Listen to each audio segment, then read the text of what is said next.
Hi friends, ఈ video beginners కి చాలా బాగా యూస్ అవుతుంది. స్కిప్ చేయకుండా చూడండి. ఇదైతే పట్టు శారీ అండి. పట్టు శారీలో మనం బ్లౌజ్ పీస్ అనేది కట్ చేసే ముందు ఒకసారి చెక్ చేసుకొని కట్ చేసుకోవాలి. ఇదైతే కట్టు కొంగు అండి. కట్టు కొంగు వైపు మనకి ప్లెయిన్ క్లాత్ అనేది బ్లౌజ్ పీస్ లాగానే ఉంది, కానీ ఇటు సైడ్ మనకి పళ్ళు పార్ట్ అనేది వస్తుంది కదా, ఆ పళ్ళు పార్ట్ వైపు కూడా ఒకసారి చెక్ చేసుకోవాలి. చూడండి, ఇదైతే పళ్ళు పార్ట్, దీని పక్కన కూడా మనకి ప్లెయిన్ క్లాత్ అనేది వచ్చింది.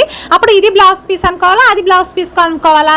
తప్పనిసరిగా పళ్ళు పార్ట్ వైపు వచ్చింది మనకి బ్లౌజ్ పీస్ అవుతుంది. దాన్నే మనం కట్ చేసుకొని స్టిచ్ చేయాలి. కట్టు కొంగులో ఇప్పుడు వచ్చే ప్రతి సారీ కూడా ప్లెయిన్ క్లాత్ అనేది కొంచెం వదిలి అక్కడ నుంచి డిజైన్ అనేది స్టార్ట్ అవుతుంది.